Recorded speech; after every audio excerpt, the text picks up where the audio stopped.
I own an independent body shop in Massachusetts. I don't work for the insurance companies. I work for my customers. In 1988, insurers in our state reimbursed the consumer and paid body shops $30 an hour to repair collision-damaged vehicles. Here in 2022, after 34 years of insurance suppression, the insurers are insisting that $40 an hour is a fair rate to repair collision-damaged vehicles. No reasonable human being could possibly look you in the eye and tell you that a $10 increase spread over 34 years is fair or reasonable. If we simply apply the rate of inflation from 1988 until today, the labor reimbursement rate should be about $74. You can't get a bicycle, a lawnmower, or your furnace repaired for $40 an hour. No plumber, electrician, or carpenter will work for $40 an hour, and mechanical work on your car will cost anywhere from $100 to $200 an hour depending on the make and model. How can the insurers possibly believe that $40 an hour is sufficient to repair today's high-tech vehicles? For the past 34 years, the auto body industry has tried to negotiate labor rates with the insurers that reflect the cost of doing business here in Massachusetts. Every attempt that we have made to get the insurance industry to pay a fair labor rate has failed.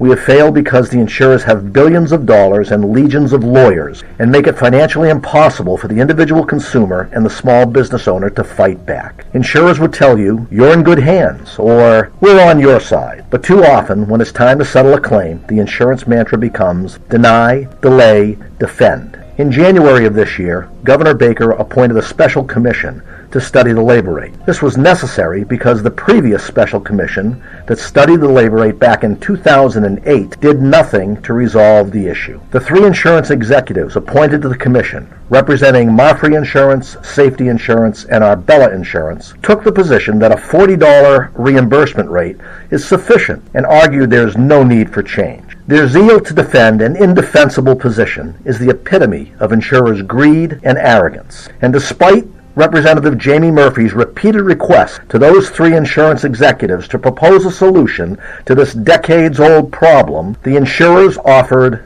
nothing. The insurance industry's continued egregious intent to suppress the labor rate has crippled the collision repair industry and leaves the consumer at risk. It's time for our state legislature to act and pass House Bill 4868. Why? Because you can't hire, train, and retain qualified technicians without a fair and reasonable labor rate. Because you can't invest in the equipment and technology required to properly repair today's high-tech vehicles without a fair and reasonable labor rate. Because you can't provide safe, quality repairs for every consumer and the motoring public in general without a fair and reasonable labor rate. Pass House Bill 4868. It's only fair and reasonable.